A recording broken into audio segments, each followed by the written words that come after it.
Baik, Assalamualaikum warahmatullahi wabarakatuh. Saya Ahmad Agis Fadilah dari mahasiswa dari jurusan Teknik Elektro Fakultas Teknik Universitas Siliwangi. Di video ini saya akan sedikitnya menjelaskan mengenai materi persamaan nonlinier menggunakan metode iterasi titik tetap. Nah, sebelumnya kita harus mengetahui apa itu metode terbuka.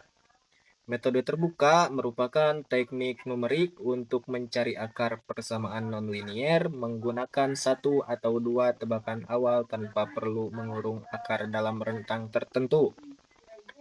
Adapun karakteristik dari metode terbuka yaitu yang pertama yaitu tebakan awal, yang dimana dalam metode ini hanya memerlukan satu atau dua titik tebakan awal, tidak perlu selang seperti metode tertutup. Untuk kedua yaitu iterasi, yang dimana metode ini menggunakan hampiran akar sebelumnya untuk mendapatkan nilai baru. Simpelnya yaitu xi plus 1 bergantung pada xi sebelumnya. Untuk lebih jelasnya nanti saya akan menjelaskan mengenai contoh soalnya. Dan adapun karakteristik yang selanjutnya yaitu konvergensi. Metode terbuka itu bisa konvergen, sangat cepat, namun ada risiko divergen jikalau kita menggunakan tebakan awal yang kurang tepat. Nah, dan untuk jenis-jenis daripada metode terbuka itu ada tiga. Yang pertama, metode iterasi titik tetap, yang dalam video ini akan saya sedikitnya jelaskan. Yang kedua, metode Newton-Raphson. Yang ketiga, metode secant. Nah, kita ke materi inti, yaitu metode iterasi titik tetap. Metode iterasi titik tetap ialah metode numerik untuk menemukan akar persamaan nonlinier dengan mengulang proses substitusi beruntun hingga konvergen pada solusi. Yang dimana pengerjaannya itu dengan mengubah bentuk fx sama dengan 0 menjadi x sama dengan gx. Kemudian diselesaikan secara iterasi hingga mendekati solusi. Nah, di bawah ini ada bisa dibilang urutan. Ya, dari yang awalnya itu, bentuk awalnya itu fx sama dengan 0, kita ubah menjadi x sama dengan gx. Dan selanjutnya kita melakukan iterasi dengan rumus xn plus 1 tambah gxn. Yang dimulai dari tebakan awal yaitu x0. Yang dimana x0 itu biasanya suka disebutkan di contoh soal. Dan jikalau tidak disebutkan, itu kita biasanya dimulai dari angka 0, tebakan awalnya. Nah, mereview kembali langkah pengerjaannya, yaitu dengan mengubah persamaannya menjadi x sama dengan gx, yang asalnya fx sama dengan 0 menjadi x sama dengan gx. Untuk selanjutnya, tentukan nilai awal x0. Jikalau tidak ada nilai awal di dalam contoh soal, kita akan menentukannya di angka 0. Lalu selanjutnya hitung iterasi. Selanjutnya ulangi sampai konvergen. Ulangi iterasi tersebut sampai konvergen. Dan hentikan jika error tersebut telah kecil atau iterasi maksimum tercapai. Adapun syarat dari konvergensi ialah syarat konvergen apabila G aksen X-nya itu kurang dari 1, maka akan disebut konvergen. Dan apabila G aksennya itu lebih dari 1, maka divergen. Nah, untuk selanjutnya yaitu contoh soal. Di sini ada contoh soal beserta penyelesaiannya. Di dalam soal ini, kita diperintahkan untuk menentukan akar dari persamaan nonlinier ini dengan menggunakan metode iterasi titik tetap sampai iterasi kelima. Dengan tebakan awalnya, nah di sini ada tebakan awalnya x0 sama dengan 1. Nah, langkah awal pengerjaannya yaitu dengan mengubah fx sama dengan 0 menjadi x sama dengan gx. Kita anggap ini sebagai fx sama dengan 0. Nah, kita ubah dengan menggunakan metode aljabar lah ya, yang dipindah ruaskan atau disetarakan kedua ruasnya, dan hasillah rumus seperti ini. Nah, setelah disetarakan kedua ruasnya dan ditemukan rumusnya, itu lanjut ke yang namanya iterasi. Yang pertama ada iterasi 1 yang dimana kita tuliskan kembali rumusnya, yaitu X1 sama dengan 1 kurangi. Nah, X di sini kita anggap sebagai X0. Yang dimana X0-nya itu sama dengan 1.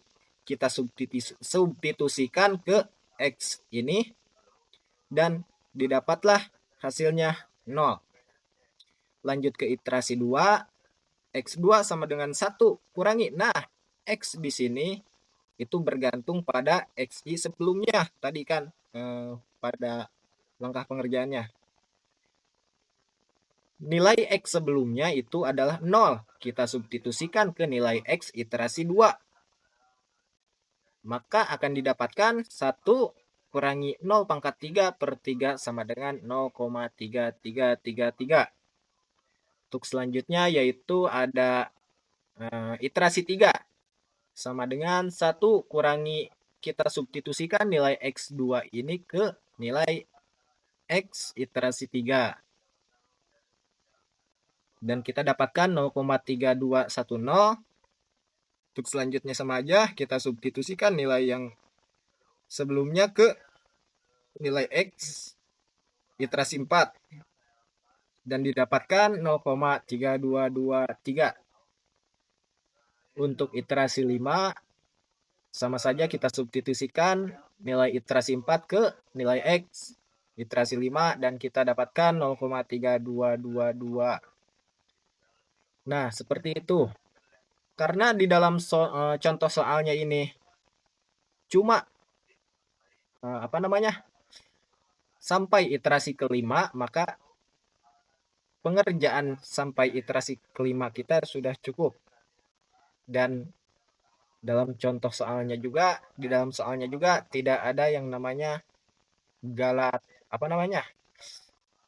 galatnya gitu. Jadi target galatnya, jadi kita itu bebas kan, di dalam soalnya itu tidak ada target galatnya, maka kita itu cukup mengerjakannya sampai iterasi kelima. Membawakan tentang sistem persamaan linear, metode dekomposisi Cholesky. Okay. Metode Cholesky hanya dapat diterapkan pada kasus khusus, yaitu matrik definite positif dan simetris. Kemudian jika matrik A non singular atau matrik yang mempunyai inverse, matrik simetris dan matrik definite positif, maka matrik dapat difaktorkan atau diuraikan atau dekomposisi menjadi matrik segitiga bawah. Oke, lanjut aja langsung ya ke rumus, yaitu ada A sama dengan L, matrik L dikali L transport. Nah, di sini dapat kita lihat rumusnya, yaitu ada A11 sama dengan A13. Kemudian di sini ada matrik L yaitu segitiga bawah. Nah, dan ini matrik L transport yaitu segitiga atas. Oke. Nah, ini rumus untuk menentukan nilai dari ini L11 dan sampai dengan L13.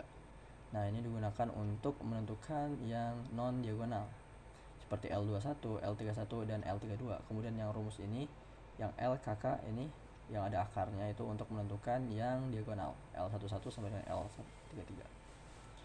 Oke. Penjelasan ya, ada secara matematis jika kita memiliki matrik A dekomposisi Cholesky menjadi matrik L, sehingga A sama dengan L dikali L transport. Oke, di mana A sama dengan matrik asli, L adalah matrik segitiga bawah, dan L transport adalah transport dari matrik L. Oke, ada dua persyaratan. Yang pertama, simetris. Elemen matrik di atas diagonal harus sama persis dengan cerminannya di bawah diagonal. A sama dengan A transport. Artinya elemen pada baris I dan kolom B harus sama dengan elemen pada baris J dan kolom I. Kemudian ada definite positif. Ini adalah sifat matematis di mana semua nilai agent dari matrik tersebut bernilai lebih besar dari 0. Sederhananya, saat dekomposisi dihitung, kita tidak akan pernah berhadapan dengan operasi akar kuadrat dari bilangan negatif. Oke, untuk contoh soal ya, kita masuk ke contoh soal, yaitu dekomposisi matrik berikut menggunakan metode Cholesky. Di sini ada matrik A yang sama dengan ini matrik 2 kali 2 ya, ada 4, 12, kemudian 12, 45. Dengan persamaan matrik 4, 12, 12, 45 dikalikan dengan matrik X, yaitu X1 dan X2 sama dengan matrik 16 dan 57. Oke, kita lanjutkan. A dikali X sama dengan B dengan matrik A yang sama, yaitu matrik 4, 12, min 16, 12, 37, min 43, min 16, min 43, dan 98. Dan hasil target kita yaitu vektor B adalah matrik 4, 22, dan min 24. Oke. Langkah pertama adalah faktorisasi. Faktorisasi adalah tahapan memecahkan suatu matrik, misal matrik A menjadi matrik U, atau bisa ditulis menjadi A sama dengan U transport dikali dengan U. Oke, untuk contoh ya, A sama dengan ini matrik A nih, yang 4 nih, sampai ini sama dengan ini matrik U ya, U11 sama dengan U33 di sini. Oke, kita mencari nilai matrik U yang mana baris pertama, yaitu ada U11. Nah, yang ini U11 baris pertama, U12, nah ini U13. Nah, untuk mencari U11 kita menggunakan rumus yang diagonal. Nah, yang ini UII di sini kan. Nah, U11 sama dengan akar dari A11 nah, dikurang dari ini sigma I sigma 1 dikurang 1. Nah, di sini 0 ya, karena ini hasilnya 0 jadi tidak perlu dihitung, langsung aja U11 sama dengan akar dari A11. Oke, jadi posisinya ini sama ya. Ini ngurut jadi A11, ini A12, nah, terus ini A13, di sini A21, ini A22, ini A23, itu terus sampai dengan A33. Nah, kita lanjut. Nah, di sini masuk faktorisasi ya, kita mencari nilai dari matrik U. Nah, barisan pertama yang tadi yang kita udah dapetin adalah U11 sama dengan A11. Itu dari mana? Kita menggunakan rumus yang diagonal. Nah, yang ini. Nah, sehingga kita masukkan nih yang posisi A11 itu ada di sini di angka 4. Jadi kita masukkan akar dari 4 sama dengan 2. Nah, kemudian lanjut yang A12. Nah, kita masih menggunakan rumus yang ini. Untuk A12 itu U12 maaf, itu menggunakan rumus yang ini, non diagonal, karena dia tidak diagonal ya, U22 nih. U12. Nah, tidak diagonal, non diagonal. Jadi kita pakai yang ini rumusnya. Nah, kita dapat hasilnya itu adalah A12 dibagi U11 sama dengan 12. 12 itu adalah nilai dari U12. Nah, dibagi dengan U11. U11 itu adalah nilai yang pertama kita cari, yaitu 2 sama dengan 6. Nah, begitu pula yang U13 itu masih menggunakan rumus yang non diagonal.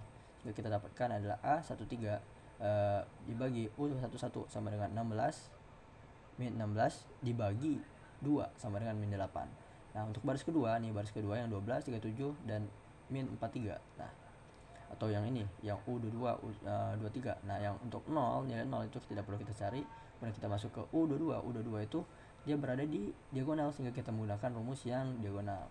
Nah, kita dapatkan akar dari A22 dikurang U kuadrat U12 kuadrat sama dengan 37. Nah, A22 itu yang ini 37 dikurang U12. Nah, kita udah dapat ya, U12 itu 6 kuadrat sama dengan 6 kuadrat. Nah, jadi akar dari 37 dikurang 6 kuadrat sama dengan 1. Nah, untuk nilai U23 juga begitu. Nah, U23 di mana posisinya kita lihat. Nah, yaitu yang non diagonal, sehingga kita menggunakan rumus yang non diagonal. Oke, dilanjut ya, sehingga hasilkannya 5. Kemudian kita lanjut ke baris ketiga. Baris ketiga itu hanya ada U33. Nah, U33 itu berada di diagonal. Nah, kita menggunakan rumus yang diagonal. Oke, seperti itu. Setelah kita dapatkan dari mencari nilai matrik U ya. Nah, kita ubah ke bentuk matrik. Nah, ini matrik U. Nah, kita sesuaikan tadi U11 itu berapa nilainya? 2. Di sini ada 2. Nah, kemudian U12 itu nilainya 6. Nah, sesuai. Kemudian U13 nilainya min 8. Oke, udah sesuai ya sama yang kita cari tadi. Kemudian setelah kita mendapat nilai dari matrik U, kita ubah ke U transport. Nah, kita ubah nih posisinya. Kelihatan ya? Ini di atas nilainya, habis itu berubah ke segitiga bawah nilainya. Oke. Kita lanjut. Faktorisasi. Ini faktorisasi. Setelah itu kita masukkan ke rumus yang tadi. A sama dengan U transport dikali U. Nah, ini untuk matrik A sama dengan sama dengan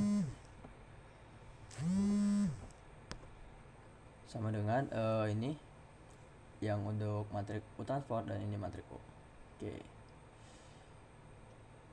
Setelah faktorisasi kita mau masuk ke langkah maju.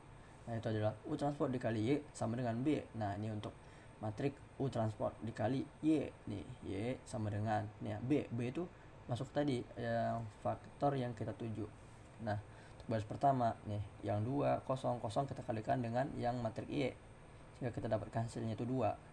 Nah, 0 ini kan ketika dikalikan dengan Y2 dengan Y3 itu tidak nilainya, jadi kita cukup yang 2 saja. 2 dikali Y1 sama dengan 4. Nah, Y1 sama dengan 4 dibagi 2 sama dengan 2. Lanjut ke baris 2 yaitu 6 dikali Y1, 6 dikali Y1, 1 dikali Y2, dan 0 dikali Y3. Y3 berarti nggak perlu dihitung karena hasilnya 0. Jadi tinggal 6 dikali Y1 ditambah 1 dikali Y2 sama dengan 22. Nah, kita substitusikan tadi nilai Y1 kita udah dapat itu 2. Nah, 6 dikali 2 ditambah Y2 sama dengan 22. Nah, 12 ditambah Y2 sama dengan 22. Y2 sama dengan 10. Oke, lanjutkan untuk baris ketiga. Nah, ini yang ini juga sama ya, dikalikan dengan ini kemudian sama dengan min 24. Nah, kita dapat hasilnya min 19,33. Kemudian kita lanjut ke langkah mundur. Langkah mundur kita mulai dari bawah nih untuk mencari U dikali X sama dengan Y. Nah, Y tadi nilai matrik yang kita dapetin dari langkah maju sebelumnya. Nah, kita hitung dari bawah yang langkah mundur ya, ini 0, 0, 3. Nah, kita 0 ini nggak usah dihitung, kita langsung ke yang 3. 3 dikali dengan X3. Nih, 3 dikali X3 sama dengan min 19,33. X3 sama dengan min 19,33 dibagi 3 sama dengan min 6,44. Nah, untuk baris kedua juga begitu ya. Ini ada caranya. Yang untuk yang pertama ini tidak usah dihitung, langsung aja ke 1 dikali X2 kemudian ditambah 5 dikali X3. Nah, hasilnya itu adalah 4,2. Dapat kita lihat di sini. Kemudian baris yang terakhir nih ke atas 2, 6, min 8. Nah, dikalikan dengan ini 2 dikali X1, 6 dikali ditambah 6 dikali X2, kemudian ditambah min 8 dikali X3. Nah, kemudian kita substitusikan, kita masukkan nilai X1, X2 yang sudah kita X3 dan X2 yang sudah kita dapatkan tadi. Kemudian kita dapatkanlah hasil dari X1 itu adalah min 151,36. Nah, kemudian setelah kita melakukan semua langkah-langkah tadi ya, dari faktorisasi, kemudian langkah maju, lalu langkah mundur, kita perlu pembuktian. Nah, untuk membuktikan apakah hasil dari yang kita hitung tadi udah benar atau belum, yaitu dengan cara A dikali X sama dengan B, atau matrik A dikali dengan matrik X sama dengan matrik B. Nah, jika sudah sesuai berarti kita sudah selesai mengerjakan ini dengan metode dekomposisi Cholesky. Ya, mungkin sekian yang dapat saya sampaikan. Ada salah kata, mohon maaf. Assalamualaikum warahmatullahi wabarakatuh.